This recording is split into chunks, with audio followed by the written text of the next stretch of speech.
Good morning, everybody. Hope you had a good week. Happy Saturday. Super windy Saturday if you're here in northern Indiana. Gonna give a little update and show where we're at with the IRS in the T-Bird. So last video I showed you guys we lengthened that IRS by about 3/4 of an inch to take up the extra wheelbase room that the Fox body T-Birds had. So we have put the control arms on the frame and bolted the front frame back into the lower control arm locations. I'll kind of show you where we're at. All right, here's the T-Bird. So here is our lengthened subframe, and we have bolted back into our lower control arm spots on both sides. So what we have done already is we put it in, we raised the IRS up, and we lowered the car down and just looked at our wheel location and our wheel opening, and it was honestly dead perfect. So we mounted the rear subframe brackets onto the IRS without any springs or anything in it, raised that back up, and there is a slight bit of adjustment in these brackets so that IRS kind of can move forwards and backwards in this hole a little. So if you're doing this, just, you know, we're welding these brackets into the frame. We're not bolting them in. So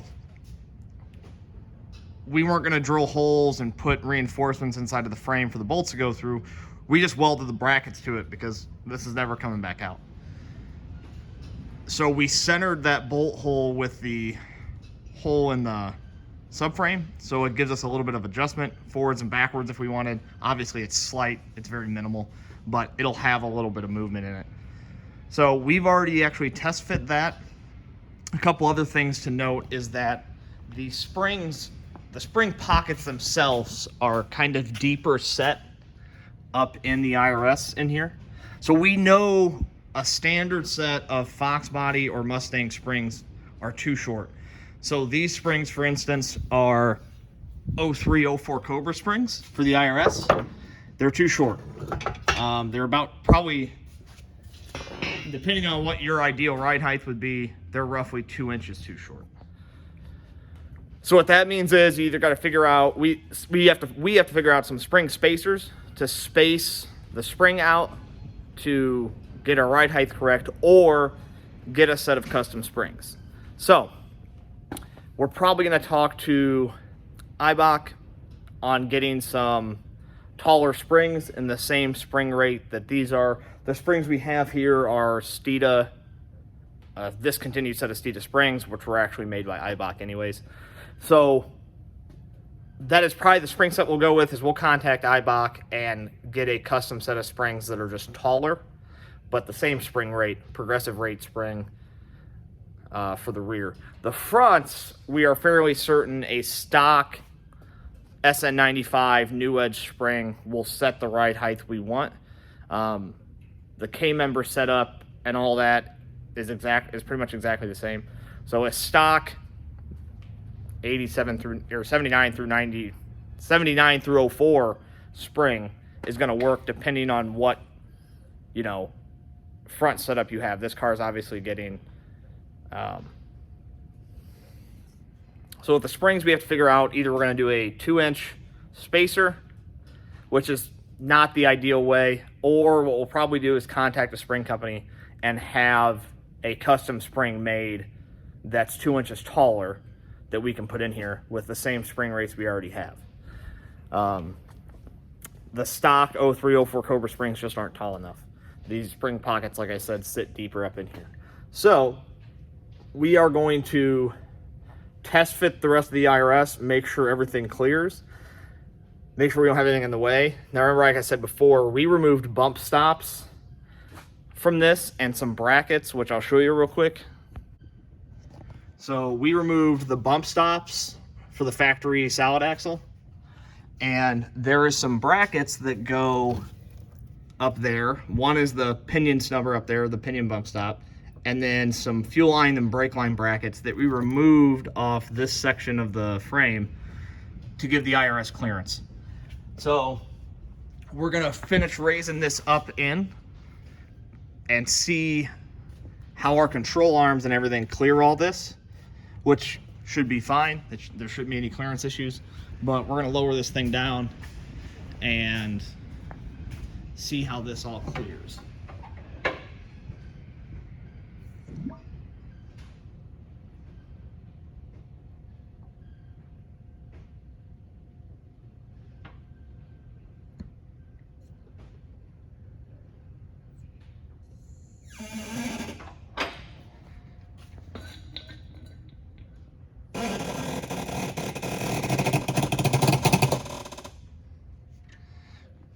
So that is pretty close.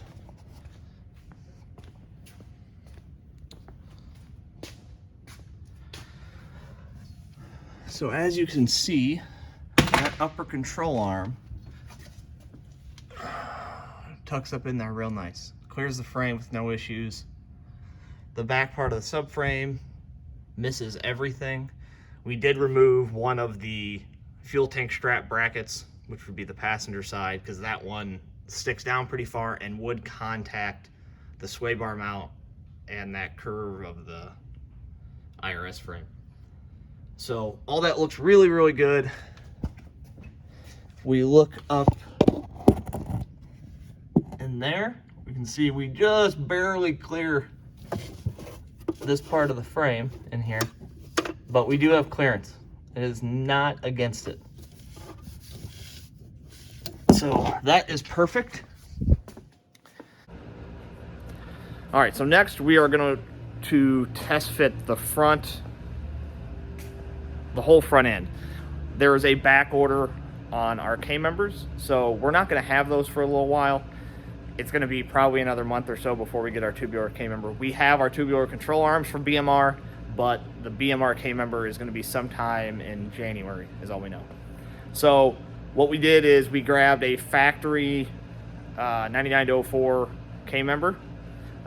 It's specifically out of an 03 Cobra. It's not going to matter. They're all the same. And we have our engine, our trans, our motor mounts, our trans mount stuff. We're going to test fit that engine and trans and just see how everything fits and get a look at it. So this is the engine that's going in it, 5-liter Coyote. Showed you in the last video. It is a 16, so Gen 2 out of an F-150. And I'll kind of go over real quick what we've done to get this thing ready for putting it in the car. So big thing I think is going to be an intake manifold change. You can run a stock F-150 intake, but it's not really ideal. The Mustang intakes are going to flow a lot better. And specifically the 18 to current model year are going to flow the best. So like I was saying, 18 to 21 Mustang intakes are going to probably flow all around the best. The GT350 intakes are going to give you the most top-end power, but the 18 to 21 give you the best low to mid to high range power across the board. So the 18 to 21 intakes really the ideal, and then beyond that, having intakes ported is going to kind of push that envelope of performance even higher. You can't use the 18 on up fuel rails ish. Everyone knows you got to convert this to a return style. This engine isn't going to be that way. We got some other stuff we're going to be doing, and we'll show you that later. But you have to keep that in mind that the return system on all of these Coyote swaps you're going to do are going to be return. So you have to run a feed and a return line and a regulator to get these things going, especially when using a Ford Racing control pack or maybe a Power by the Hour control pack. All those are dependent on a return style fuel system. So a couple big things though that you have to keep in mind when you're working on 5-liter Coyotes is timing cover differences and oil filter housing differences. In Mustang chassis, any Mustang you're going to put it in, that F-150 oil cooler most likely isn't going to work. It's just too big and bulky. Where it mounts over here on the timing cover, comes out and sticks out forwards, pretty much interferes with sway bars, anything kind of up in this corner where your power steering lines and everything are going to go. It's just not in a really good location. Most of the time you're going to want to change it to a Mustang style oil filter housing that doesn't have the oil cooler on it. But to do that, if you get any generation Coyote that's out of an F-150, the timing cover doesn't let you put a Mustang oil filter housing on. So you have to change the timing cover to a Mustang timing cover to be able to put that housing on. Now, you can get a factory timing cover from Ford. They're relatively inexpensive, about $100. They come with timing cover gaskets. You got to put a crank seal in it. Probably your best bang for the buck. You have to make sure, though, you know what accessories you're running. If you're doing a power by the hour setup, they offer a timing cover that is modified to run their accessories, because there is some specific things that have to be changed on this side for the power by the hour accessories. So to mount their alternator bracket and all that, so you make some modifications to the timing cover. They're pretty simple. They're not real complicated, but power by the hour offers a timing cover already modified. So keep that in mind for your Coyote swap stuff. Now, if you're doing this in an old F-100 or maybe some kind of truck, something where you got a lot more engine bay room, that factory timing cover and oil filter housing may be just fine. But keep that in mind on any kind of Mustang platform that most likely you're going to be changing this over. All right, big progress made, kind of. For the most part, these things bolt in. We took that K-member, put some springs and control arms on it because we're going to put some wheels so we can roll the car around. But she fits. As a reminder, you have to cut off your sway bar mount brackets. If you went in from the top, you wouldn't have to, but going in from the bottom up, there is not enough room for the valve covers to clear them. It's not a concern of ours. We're switching to a different style sway bar anyway, so it doesn't matter. The other thing to note is that the intake runner control does not clear the firewall on Fox bodies, on most anyways. So we'll do some clearancing on that firewall and probably cut it and kind of taper it back probably an inch or two to gain some clearance back there for those CMRCs to have. And we should be good. We had a strut bar, so we just kind of laid it up there to get an idea of possibly what it'd look like if we trimmed one up, lowered it down, and kind of kept something in there. We thought it looked pretty cool. So, Coyote and a T-Bird, 87 Turbo Coupe, 6R80 automatic trans, 0304 Cobra IRS, and as of right now, we actually put the front springs in the rear, so that's why it's sitting so high. But with factory 0304 Cobra springs, the tire sits up inside of the wheel well. You couldn't even really roll it. So, but with these wheels, which are 17 by 10 Cobra wheels, with, I think these are 315s. Let's see, let's take a look. Yeah, they're 315 35/17s, our tire size. We actually have clearance still inside here. Back here it clears.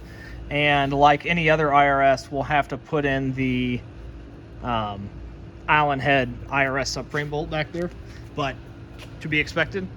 So she's coming along. The interior should be here in a couple weeks, and we're going to start getting AC and all that stuff mocked up, the heater box and HVAC controls. So she's coming along. All right, everyone, we're done for the day. We're going home. Really happy with how the project's coming along, how everything's looking. Like I said, the interior is going to be here soon. We're going to start getting the HVAC and dash and all that mocked up where we want it. We're waiting for that BMR tubular K-member and our headers to come so we can get all that test fit. And then once all the drivetrain stuff is done being test fitted and we like how it all is, we're going to drop all that back out, clean the bottom of the car up, and then we're going to pour 15 the bottom of it. Then we'll be at that point ready to paint the engine bay and get the drivetrain put back in. So we appreciate y'all tuning in. Thank you. Remember, hug your friends, hug your family. Tell them you love them. Life's short. Peace.